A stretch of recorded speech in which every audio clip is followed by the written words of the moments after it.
Hello everyone, welcome to home science classes. Home science classes में आपका स्वागत है। कैसे हैं आप? आशा करती हूँ अच्छे होंगे, खुश होंगे, मस्त होंगे और पढ़ाई कर रहे होंगे। आपको पता है कि हम कर रहे हैं प्रैक्टिस और आज की आपकी प्रैक्टिस सेट नंबर 11 है, जिसमें हम डिस्कस करने वाले हैं जो हमारे भोजन को पकाने की विधियां हैं, भोजन क्यों पकाना चाहिए, इसी से संबंधित हम प्रश्नों को डिस्कस करने वाले हैं।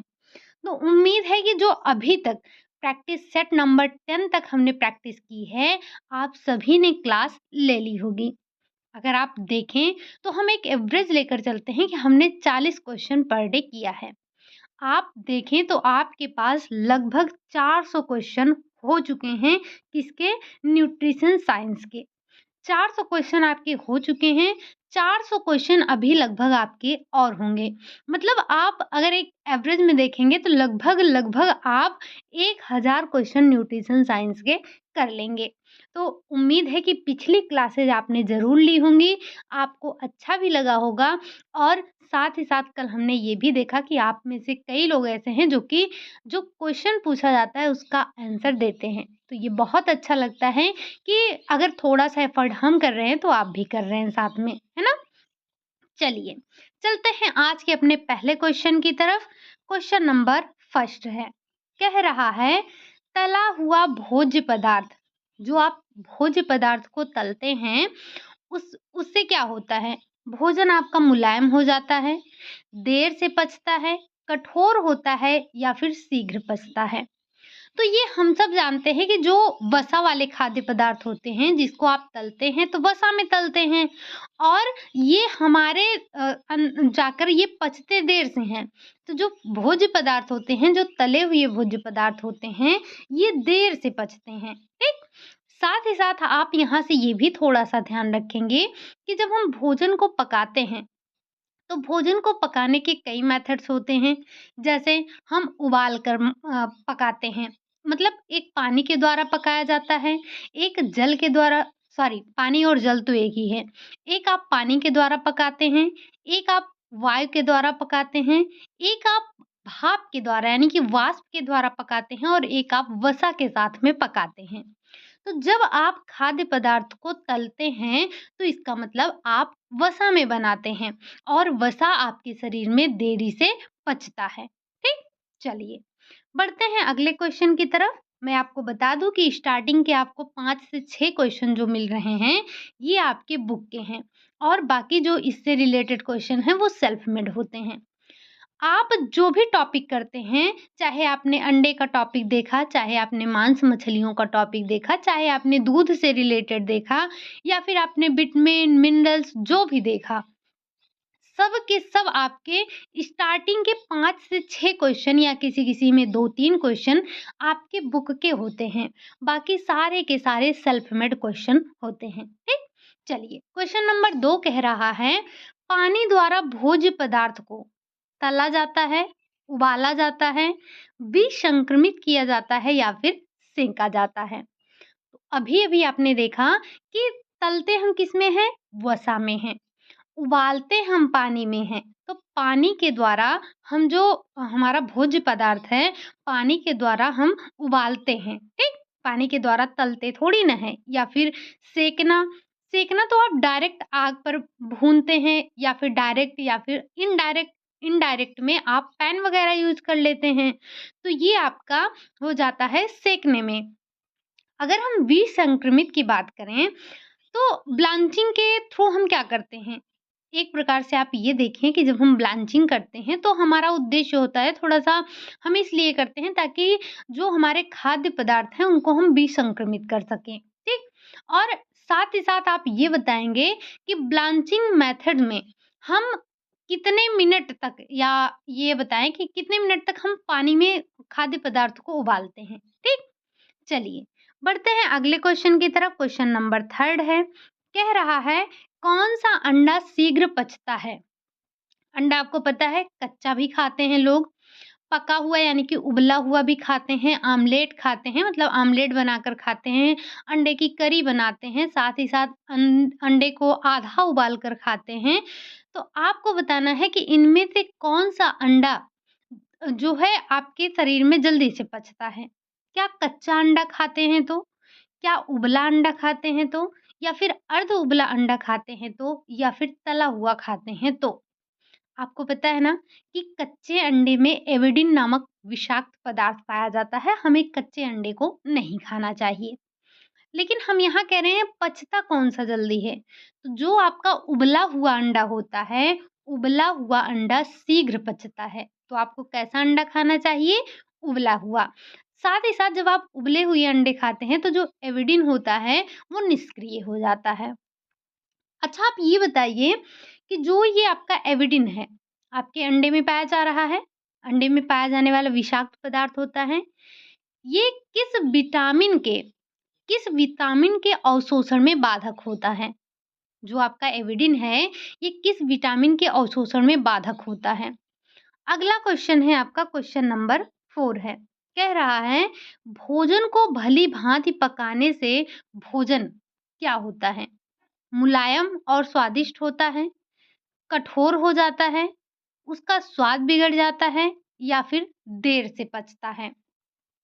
तो भोजन को पकाने का उद्देश्य ही हमारा होता है कि भोजन को मुलायम और स्वादिष्ट बनाया जाए। कठोर की तो बात ही नहीं है। भोजन का स्वाद बिगाड़ने के लिए नहीं, बल्कि स्वाद और बढ़ाने के लिए हम भोजन को पकाते हैं।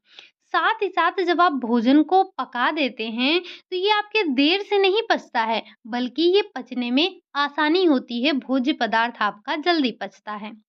तो राइट आंसर आपका क्या हो जाएगा कि भोजन को भली-भाँति पकाने से भोजन मुलायम और स्वादिष्ट हो जाता है। यानी कि ऑप्शन नंबर फर्स्ट आपका राइट आंसर हो जाएगा कि जब आप भोजन को भली-भाँति पकाते हैं, तो एक तो उसका वो मुलायम हो जाता है, उसके स्वाद में बढ़ोतरी हो जाती है, स्वाद उसका अच्छा हो जाता है, वो जल्दी से पचता है, देखने में भी आकर्षक लगता है। ठीक? अगला क्वेश्चन है आपका क्वेश्चन नंबर 5। तेल द्वारा भोज्य पदार्थ को क्या किया जाता है? उबाला जाता है, विसंक्रमित किया जाता है, तला जाता है या फिर सेंका जाता है? तो आपको पता है कि जो तेल होता है, तेल के द्वारा हम भोज्य पदार्थ को तलते हैं। उबालते किससे हैं? पानी से उबालते हैं, ठीक? बाकी सेंकने के लिए अच्छा जब आप सेंकते हैं, तो उसमें आप 2 मेथड्स नहीं मतलब आप उसमें एक होता है कि डायरेक्ट भूनते हैं या सेंकते हैं, दूसरा आपका होता है इनडायरेक्ट। जो रोटी होती है काफ़ी लोग आप में से ऐसे होंगे कि जो गैस पर रोटी को सेकते हैं। मतलब आपने तवा हटा लिया, डायरेक्ट आपने गैस के संपर्क में रख के रोटी को फुला लिया। और आप में से ही कई लोग ऐसे होंगे जो कि इनडायरेक्ट सेकते हैं। इनडायरेक्ट का मतलब आप तवे पर ही रोटी को फुला लेते हैं। मतलब हम रोटी बनाते हैं ना, आप सब रोटी बनाते हैं, तो जो रोटी होती है उसको 2 तरीके से फुलाते हैं। एक तो आप सीधे आग पर रख देते हैं, रोटी फूल जाती है। दूसरी आप करते क्या हैं कि तवे पर ही रोटी को रखकर हम कपड़े से या फिर एक रोटी ठंडी वाली उसके ऊपर रख के उसको थोड़ा-थोड़ा दबा देते हैं, तो वो जो है फूल जाती है। अब यहाँ क्वेश्चन आपके लिए ये है, आप हमें बताएँगे कि जब आप रोटी सेकते हैं, तो उस रोटी में एक गैस भरी होती है, वो गैस कौन-सी होती है? आप बताएँगे इस क्वेश्चन को, ठीक? चलिए, बढ़ते हैं हम अगले क्वेश्चन की तरफ, क्वेश्चन नंबर 6 है। गरम मसाला डालने से भोजन क्या होता है? और ये तो क्वेश्चन आपने कल के चैप्टर में भी पढ़ा था। कल भी हमने मसाले का टॉपिक डिस्कस किया था, तो कल भी आपने वहाँ पर देखा था कि जो गरम मसाला होता है, जब हम उसको भोजन में डालते हैं, तो क्या होता है? क्या कड़वा होता है? क्या भोजन आपका खट्टा हो जाता है, मीठा हो जाता है या फिर स्वादिष्ट हो जाता है? तो हम सब जानते हैं कि भोजन को हम स्वादिष्ट बनाने के लिए मसाले का उपयोग करते हैं। अब कड़वा मतलब कोई ऐसी चीज़ जो हमने ज़्यादा डाल दी है, कड़वी होगी। जैसे अगर आप मिर्च ज़्यादा डाल देंगे तो बहुत तीखी हो जाएगी। खट्टा कुछ आप डाल देंगे, जैसे आपको पता है कि जब हम दाल वग़ैरह बनाते हैं, तो उसमें क्या करते हैं, वो जो आम की कली होती है, मसाला वग़ैरह डाल के बनाया जाता है, उसको डालते हैं। तो जब आप डाल देंगे उसको, ज़्यादा डाल देंगे तो खट्टा हो जाएगा। तो मीठा कैसे होगा? मान लीजिए मटर का सीज़न चल रहा है, आलू भी मीठी, मटर भी मीठी, प्याज़ भी मीठा। आपने मीठा-मीठा सब कुछ डाल दिया तो मीठा हो गया। लेकिन हमारा पर्पज़ ये थोड़ी ना होता है कि हम अपने सब्ज़ी को कड़वा बनाएँ या फिर खट्टा बनाएँ, मीठा बनाएँ। हमारा तो पर्पज़ ये होता है ना कि हम अपने भोज्य पदार्थ को स्वादिष्ट बनाएँ।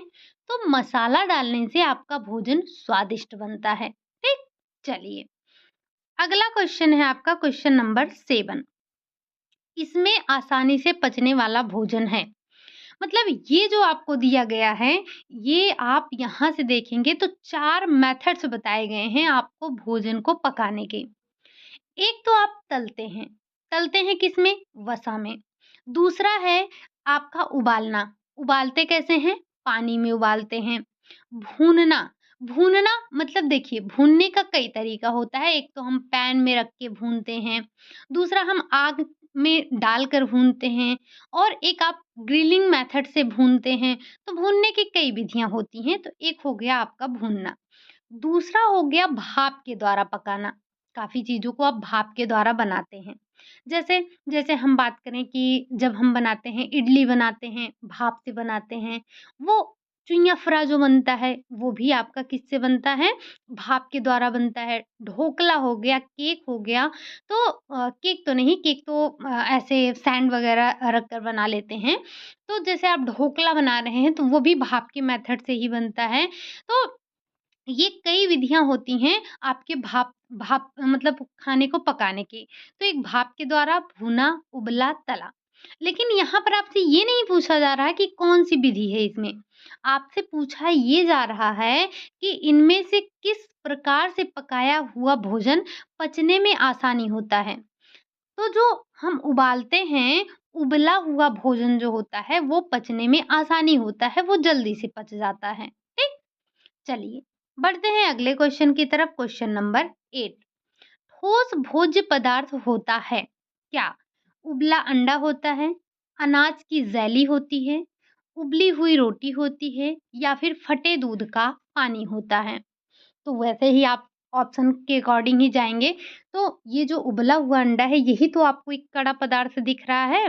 बाकी अनाज की जैली हो गई, उबली हुई रोटी हो गई, फटा हुआ दूध का पानी हो गया, ये सारी की सारी चीज़ें आपकी ठोस नहीं है, ये आपकी मुलायम होती हैं। कैसी होती हैं? नरम होती हैं, ठीक? अगला क्वेश्चन है आपका क्वेश्चन नंबर 9। क्वेश्चन नंबर 9 क्या कह रहा है? क्वेश्चन नंबर 9 कह रहा है, जल के माध्यम से भोजन पकाने की विधि नहीं है। उबालना नहीं है, खदकाना नहीं है, स्टूइंग नहीं है या फिर बेकिंग नहीं है। तो अगर आपने भोजन पकाने की विधियों यानी कि कुकिंग मेथड वाला चैप्टर देखा है, तो नो डाउट आप इस क्वेश्चन को आसानी से कर सकते हैं। वैसे भी आप थोड़ा-सा दिमाग लगाइए, तो आपको पता है कि उबालने में आप पानी का उपयोग करते हैं। जब आप खदकाते हैं, तो खदकाने में भी आपको पानी की आवश्यकता होती है।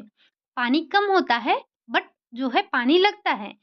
स्टूइंग में भी आपको पानी की आवश्यकता होती है। स्टूइंग मेथड में भी आप पानी का उपयोग करते हैं। बचा क्या? बचा आपका बेकिंग। तो आप बेकिंग जब करते हैं, तब आपको पानी की आवश्यकता नहीं होती है, ठीक? तो यहाँ पर जल के माध्यम से जो भोजन नहीं पकाया जा रहा है या बिना जल के माध्यम के पकाया जाने वाला भोजन है, यानी कि बेकिंग। बेकिंग एक ऐसा मेथड है जिसमें आपको जल की आवश्यकता नहीं होती है, ठीक? आप बेक कर लेते हैं। बढ़ते हैं अगले क्वेश्चन की तरफ, क्वेश्चन नंबर 10 है, कह रहा है निम्नलिखित में से पाक क्रिया का उद्देश्य है। अब यहाँ से सेल्फ मेड क्वेश्चन आ गए हैं। अभी तक आपको बुक वाले क्वेश्चन मिल रहे थे, ठीक? चलिए, निम्नलिखित में से पाक विधियों का या पाक क्रिया का उद्देश्य है भोजन को आकर्षक व स्वादिष्ट बनाना, भोजन में उपस्थित रोगाणु नष्ट करना, भोजन में विभिन्नता उत्पन्न करना या फिर उपरोक्त सभी। तो भोजन के उद्देश्य ये सारे होते हैं। आप भोजन को पकाते क्यों हैं? ताकि भोजन आपका देखने में आकर्षक लगे, स्वादिष्ट बन जाए। उसमें जो उपस्थित रोगाणु हैं, वो नष्ट हो जाएँ। तो इसलिए हम भोजन को पकाते हैं। साथ ही साथ भोजन में विभिन्नता लाने के लिए, जब विभिन्नता का मतलब यहाँ पर विविधता हो जाएगा, तो भोजन में आप विभिन्नता लाते हैं। जैसे आपके समय इस समय पे क्या है, इस समय पर मटर और गोभी, ये 2 सब्जियाँ हर किसी के घर में आपको देखने को मिल जाएँगी। तो हम वही मटर गोभी एक ही तरीके का रोज़ बनाएँ, तो हम ऊब जाएँगे। हम करते क्या हैं, तो कभी मटर की घुघरी बना लिए, कभी मटर का पराठा बना लिए, कभी मटर की सब्ज़ी बना लिए, कभी मटर को गोभी में डाल के बना लिए, कभी गोभी और मटर को सूखी बना लिए, कभी पानी डालकर यानी कि तरी वाला बना लिए। कभी हमने वो जो जैसे क्या बनता है, चुईयाफ़रा बनता है, तो गोभी वाला भी बना लिए। साथ ही साथ आपने गोभी का पराठा बना लिया, आपने मूली भी मिल रही है, मूली का पराठा बना लिया। साथ ही साथ आपने जो है कभी अलग से आलू मटर बना लिया, कभी सिर्फ़ अलग से गोभी मटर बना लिया। तो हम पाक क्रिया के द्वारा अपने भोज्य पदार्थों में विविधता लाते हैं, ठीक? साथ ही साथ जैसे आपके पास आलू ही है, तो हम आलू के चिप्स बनाते हैं, आलू के पापड़ बनाते हैं, आलू की सब्ज़ी बनाते हैं, आलू का पराठा बनाते हैं। आलू, आलू, आलू पता नहीं कितना आलू का क्या बना लेते हैं। तो ये जब एक ही चीज़ बनाएँगे तो हम ऊब जाएँगे। हम अपने भोजन में विविधता लाने के लिए, भोजन को आकर्षक बनाने के लिए, भोजन को स्वादिष्ट बनाने के लिए, साथ ही साथ जो हम भोज्य पदार्थ खाते हैं, उसमें भी कई ऐसे रोगाणु होते हैं जो हमें नुकसान पहुँचाते हैं। जैसे अभी गोभी का सीज़न चल रहा है। जो पत्ता गोभी होता है, आपको पता है कि जैसे गोभी है तो हम उसे छोटा-छोटा काट के देख लेते हैं कि उसमें कीड़े वग़ैरह नहीं हैं। लेकिन जो पत्ता गोभी होता है, इसमें जो पाए जाने वाले कीड़े होते हैं, ये बहुत ही हानिकारक होते हैं। तो अगर पत्ता गोभी अच्छा है, फिर तो ठीक है, हमें सलाद के रूप में खाना चाहिए। वैसे भी हमें कच्चे भोज्य पदार्थों को खाना चाहिए। लेकिन ये सोचिए कि अगर उसमें बहुत छोटे-छोटे कीड़े हैं, जो जैसे आप देखेंगे बिल्कुल ऐसे बिल्कुल छोटे-छोटे अंडे दिए रहते हैं, अगर वो हम कच्चा खा लेते हैं, तो वो हमारे लिए बहुत नुकसानदेह हैं। लेकिन जब हम पका के खा लेते हैं, तो वो जो रोगाणु होते हैं, वो निष्क्रिय हो जाते हैं। तो इन सब से बचने के लिए हम अपने भोज्य पदार्थों को पकाते हैं, ठीक? चलिए, बढ़ते हैं अगले क्वेश्चन की तरफ, क्वेश्चन नंबर 11 है। निम्नलिखित में पाक क्रिया के उद्देश्यों में शामिल नहीं है। अभी-अभी क्या देखा था आपने? उद्देश्य देखा था। अब आप क्या देख रहे हैं कि आपको बताना है कि कौन-सा उद्देश्य नहीं है। स्वाद को बढ़ाना, पोषक मूल्य में वृद्धि करना, दुर्गंध लाना या फिर संरक्षण करना। तो जब आप भोज्य पदार्थ पकाते हैं तो आपका उद्देश्य क्या है? एक तो स्वाद बढ़ाना होता ही होता है, साथ ही साथ पोषण मूल्यों में वृद्धि करना। अब पोषण मूल्यों में वृद्धि करना कैसे है? तो अभी आप पिछले 3-4 दिन से कुछ विटामिन, एमिनो एसिड यही सब पढ़ रहे हैं ना? तो आपको पता होगा कि दाल में कुछ आवश्यक एमिनो अम्ल उपस्थित नहीं होते हैं और कुछ चावल में उपस्थित नहीं होते हैं। तो जब हम दाल और चावल को मिक्स करके खाते हैं, तो जो आवश्यक एमिनो अम्ल दाल में नहीं होते हैं, वो हमें चावल से मिल जाते हैं और जो चावल में नहीं होते हैं, वो हमें दाल से मिल जाते हैं। तो हमारा जो पोषण मूल्य है वो भी बढ़ जाता है। जैसे आपने देखा जो सत्तू बनाया जाता है, सत्तू में भी कई अनाज हम मिक्स करके बनाते हैं, तो वो भी हमारे पोषण मूल्य को बढ़ाने का कार्य करते हैं। साथ ही साथ संरक्षण करना, संरक्षण भी आप करते हैं। जैसे जब आप खाद्य पदार्थ को पका कर रखते हैं ज़्यादातर तेल में, जब आप खाद्य पदार्थों को तेल में पका कर रखते हैं, तो आपके भोज्य पदार्थ खराब नहीं होते हैं। लेकिन दुर्गंध लाना, ये हमारा उद्देश्य थोड़ी ना होता है। हमारा तो उद्देश्य होता है भोजन में सुगंध लाना।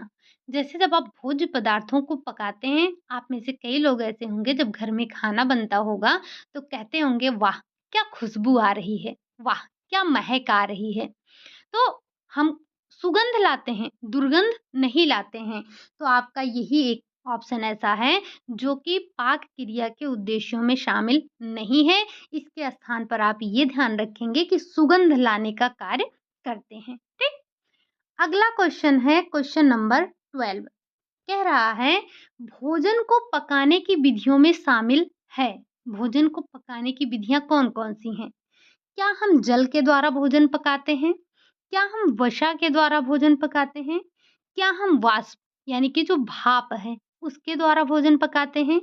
या फिर ये सारे आपके भोजन पकाने की विधियां हैं?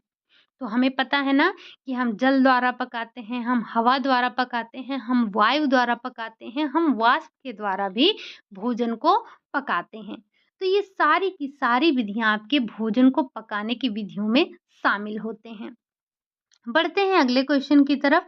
क्वेश्चन नंबर 13 है, कह रहा है भोजन पकाने की किस विधि में भोज्य पदार्थ को कम ताप पर जल के साथ पकाया जाता है?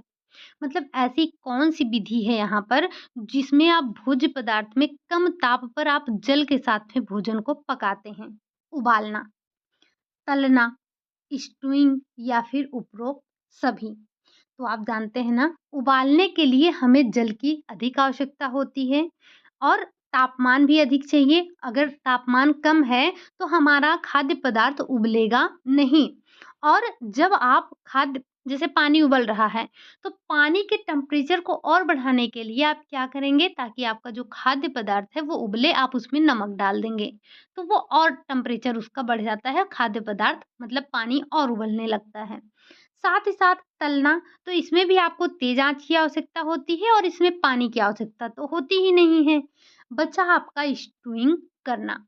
तो जब स्टीविंग करते हैं आप, तो इसमें जो भोज्य पदार्थ होता है, इसमें पानी भी कम होता है, साथ ही साथ टेम्परेचर भी आपका कम होता है और कम तापमान पर आप भोज्य पदार्थ को पकाने का कार्य करते हैं। ठीक?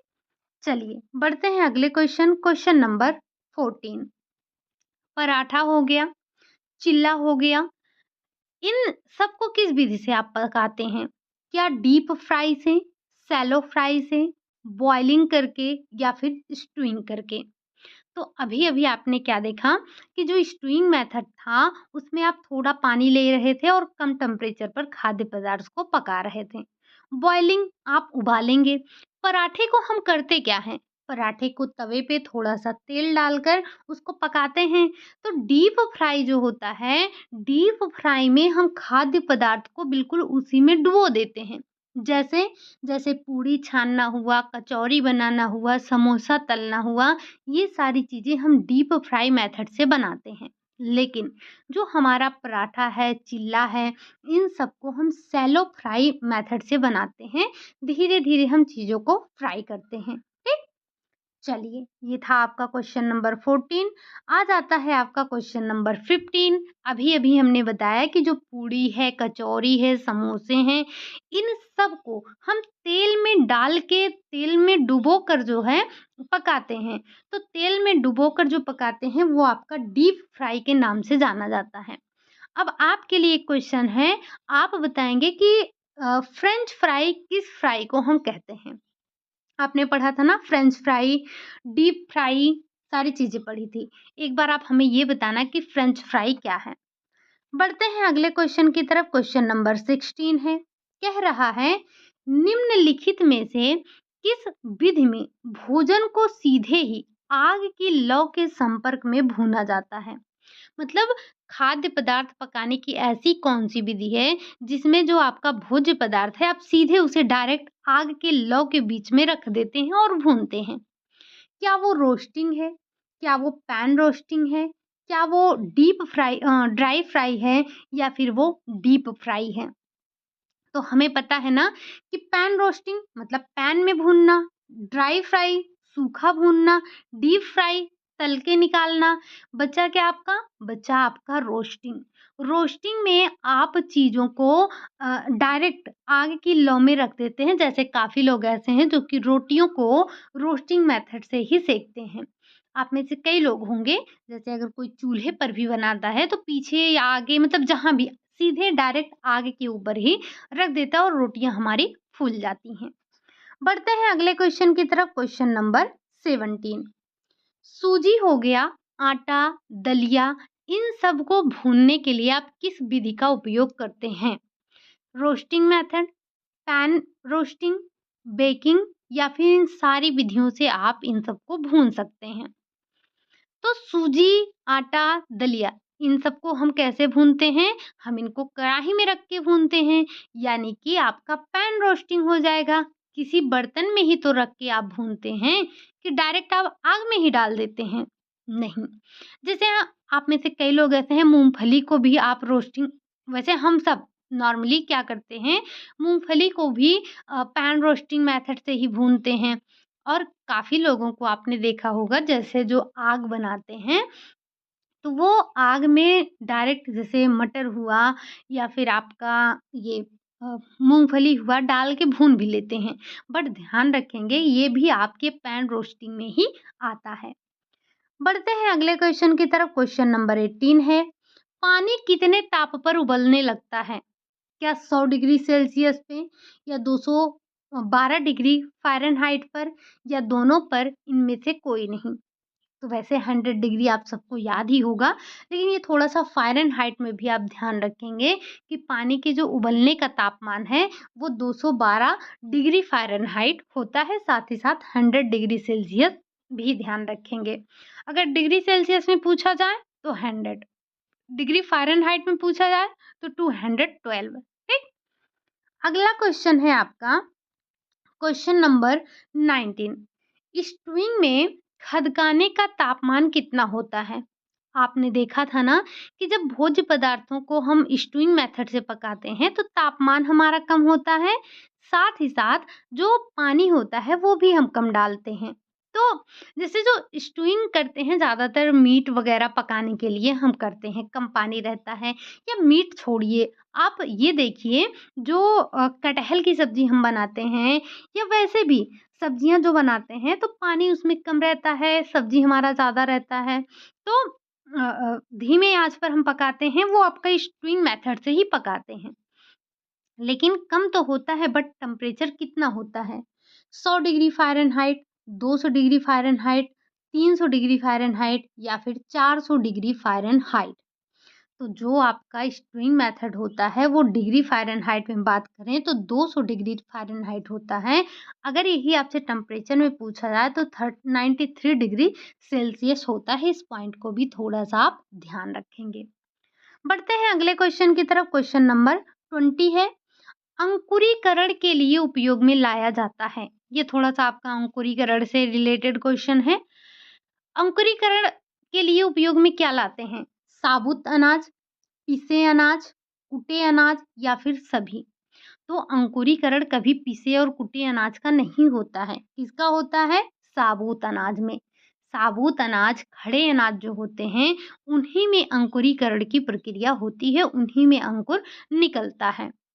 बढ़ते हैं अगले क्वेश्चन की तरफ। क्वेश्चन नंबर 21 है, अंकुरण से किस पौष्टिक तत्व की मात्रा बढ़ती है?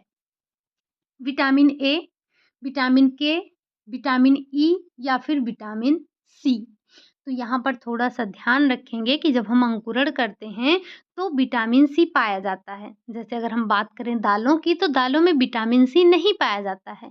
लेकिन जब आप उसमें अंकुरण करते हैं तब विटामिन सी पाया जाता है, बढ़ोतरी होती है, ठीक? मतलब बहुत मिनिमम मात्रा में है। अगला क्वेश्चन है आपका क्वेश्चन नंबर 22, अंकुरीकरण के लिए या अंकुरण के लिए अनुकूल तापमान कितना है?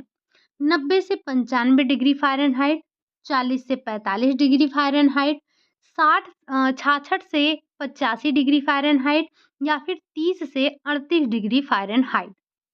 तो जब हम अंकुरण की बात करते हैं, अंकुरण के लिए जो अनुकूल तापमान होगा, वो होगा 66 से लेकर 85 डिग्री फ़ारेनहाइट।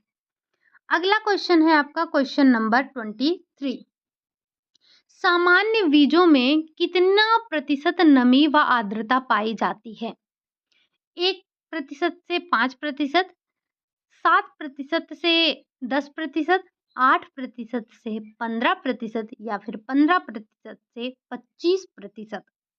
तो जो आपके बीजों में नमी और आर्द्रता पाई जाती है, वो पाई जाती है 7% से लेकर 10% तक पाई जाती है। बढ़ते हैं अगले क्वेश्चन की तरफ। क्वेश्चन नंबर 24, खमीरीकरण का उदाहरण है। यानी कि खमीरीकरण से कौन सा भोज्य पदार्थ इसमें बनाया जाता है? क्या वो आपका इडली है? क्या वो आपका ढोकला है? डबल रोटी है या फिर उपरोक्त सभी? डबल रोटी वही जो आप मार्केट से ब्रेड लेकर आते हैं, ना? तो जो खमीरीकरण ये तीनों के तीनों इडली हुआ, ढोकला हुआ, डबल रोटी हुई, ये सारे के सारे आपके खमीरीकरण के ही उदाहरण हैं। इन सभी को खमीरीकरण से ही प्राप्त किया जाता है। अगला क्वेश्चन है आपका क्वेश्चन नंबर 25। अच्छा, एक क्वेश्चन आपके लिए यहाँ से, आज मैंने क्वेश्चन कम पूछा है, ठीक? चाय आपने पढ़ा था, एक काली चाय होती है, एक हरी चाय होती है। तो ज़रा आप हमें ये बताना कि कौन-सी चाय खमीरीकृत की जाती है, काली या फिर हरी? बढ़ते हैं क्वेश्चन नंबर 25 की तरफ। खमीरीकरण से किस पौष्टिक तत्व की उपयोगिता बढ़ जाती है? प्रोटीन की, खनिज लवण की, विटामिन की या फिर जल की? तो जब हम खमीरीकरण की बात करते हैं तो इससे प्रोटीन की मात्रा बढ़ जाती है। बढ़ते हैं अगले क्वेश्चन की तरफ, क्वेश्चन नंबर 26। खमीरीकरण से क्या लाभ होता है? भोज्य पदार्थ स्वादिष्ट बनता है, सुपाच्य बनता है, जैविक मूल्य में वृद्धि होती है या फिर सभी? तो ये सारे के सारे फायदे होते हैं जब आप खमीरीकरण करते हैं। यानी कि खमीरीकरण से आपके भोजन में स्वादिष्ट, यानी कि आपका भोजन स्वादिष्ट बन जाता है, सुपाच्य हो जाता है, उसके जैविक मूल्यों में भी वृद्धि हो जाती है। उपरोक्त सभी आपका राइट आंसर हो जाएगा। बढ़ते हैं अगले क्वेश्चन, क्वेश्चन नंबर 27। खमीरीकरण के लिए सर्वाधिक उपयुक्त पीएच है? सर्वाधिक उपयुक्त पीएच कितना है? क्या 1 टू 2 है? क्या 4 टू 6 है? क्या 8 टू 10 है या फिर 2.7 टू 7.4 है? तो अगर आपको ध्यान रखना है कि पीएच कितना है, तो खमीरीकरण के लिए जो सर्वाधिक सबसे उपयुक्त पीएच है वो है 4 टू 6 होता है। पीएच कितना होना चाहिए? 4 टू 6 होना चाहिए। ठीक? बढ़ते हैं अगले क्वेश्चन की तरफ, क्वेश्चन नंबर 28 है। कह रहा है इडली बनाने के लिए चावल और उड़द की दाल का क्या अनुपात होना चाहिए? 3:2, 2:3, 2:1, 1:2।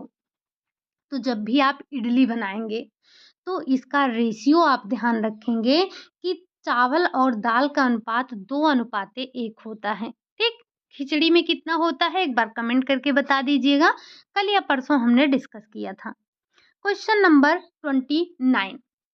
इडली के मिश्रण में लैक्टोबैसिलस समूह के कितने बैक्टीरिया पाए जाते हैं? जब इडली का जो मिश्रण होता है उसमें आपको लैक्टोबैसिलस समूह के कई बैक्टीरिया पाए जाते हैं। आपको बताना है कि इनमें से कौन सा है। क्या लैक्टोबैसिलस लैक्टिस होता है? क्या लैक्टोबैसिलस डेलब्रूकी होता है? दोनों होते हैं या फिर इनमें से कोई नहीं? तो ध्यान रखिएगा कि इडली के मिश्रण में लैक्टोबैसिलस समूह के लैक्टोबैसिलस लैक्टिस और साथ ही साथ लैक्टोबैसिलस डेलब्रूकी नामक जो बैक्टीरिया होते हैं ये पाए जाते हैं, भाग लेते हैं। उपरोक्त दोनों आपका राइट आंसर हो जाएगा। बढ़ते हैं अगले क्वेश्चन, क्वेश्चन नंबर 30 पर आ जाते हैं। कह रहा है डोसा बनाने के लिए चावल और दाल का अनुपात क्या होना चाहिए? इडली के लिए आपने क्या देखा? 2:1। लेकिन डोसा के लिए आपको बताना है 1:2, 2:3, 4:1, 5:2। तो जो डोसा बनाने के लिए चावल और दाल का रेशियो होता है ये बहुत होता है, कितना? 4:2। अगर कहीं पे आपको 6:1 दिया गया है तो भी वो गलत नहीं, ये दोनों होते हैं। 4:1 और 6:1 के रेशियो में भी हम दाल और चावल को, सॉरी, चावल और दाल को लेते हैं। ये ज़रूर देखा कीजिए कि दाल पहले है कि चावल पहले है। अगर यहीं हम दाल और चावल बोले तो ये अनुपात आपका एक्सचेंज हो जाएगा। बढ़ते हैं अगले क्वेश्चन की तरफ, क्वेश्चन नंबर 31 है। CFTRI, सबसे पहले आप इसका फुल फॉर्म बताएंगे, इसकी स्थापना कब हुई थी ये बताएंगे। तो जो CFTRI मैसूर द्वारा विकसित आहार है, क्या वो माल्ट युक्त आहार है? क्या वो बाल आहार है? क्या वो भारतीय बहुउद्देशीय भोज्य पदार्थ है या फिर उपरोक्त सभी?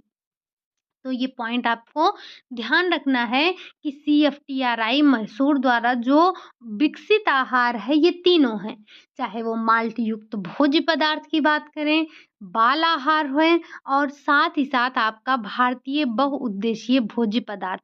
ये तीनों के तीनों जो आहार बनाए गए हैं वो CFTRI के द्वारा बनाए गए हैं। आप हमें CFTRI का फुल फॉर्म साथ ही साथ इसकी स्थापना कब हुई एक बार आप बताएंगे। अगला क्वेश्चन है आपका, जूम हो गया 1 मिनट। अगला क्वेश्चन है आपका क्वेश्चन नंबर 32। कह रहा है बाल आहार में प्रोटीन मिलता है। जो बाल आहार होता है उसमें आपको कितना प्रतिशत प्रोटीन मिलता है? 1 मिनट। यस, सही है। 31 हमने किया था, 32। क्या 70% होता है, 50 to 60% होता है, 20 to 23% होता है या फिर 5 to 10% होता है? तो बाल आहार में जो पाया जाने वाला आपका प्रोटीन होता है वो 20 to 23% पाया जाता है। बढ़ते हैं अगले क्वेश्चन की तरफ। क्वेश्चन नंबर 33 है, दूध द्वारा कौन सा खनिज तत्व मिलता है? कैल्शियम, कोबाल्ट, लौह और फ्लोरीन। तो दूध के द्वारा आपको कैल्शियम मिलता है। कैल्शियम का रिच सोर्स आपका दूध ही होता है। आपको बताना है कि कोबाल्ट किस विटामिन में पाया जाने वाला तत्व है। ठीक। अगला क्वेश्चन है आपका क्वेश्चन नंबर 34। एक या एक से अधिक भोज्य पदार्थ को पूर्ण या आंशिक रूप से इस प्रकार बदला जाए कि उनके पोषक तत्व में ज्यादा अंतर ना आए कहलाता है। तब वो क्या कहलाता है? क्या वो खमीरीकरण कहलाता है, अंकुरीकरण कहलाता है, स्थानापन्न कहलाता है या फिर इनमें से कोई नहीं? तो जब आप एक या एक से अधिक भोज्य पदार्थों को पूर्ण या आंशिक रूप से इस प्रकार बदलते हैं कि उनके पोषक तत्वों में कोई अंतर नहीं आता है, तो वो आपका स्थानापन्न कहलाता है। ठीक। अगला क्वेश्चन है आपका क्वेश्चन नंबर 35। भारतीय बहुउद्देशीय भोज्य पदार्थ में कितना प्रतिशत प्रोटीन पाया जाता है? 30, 40, 42 या फिर 50?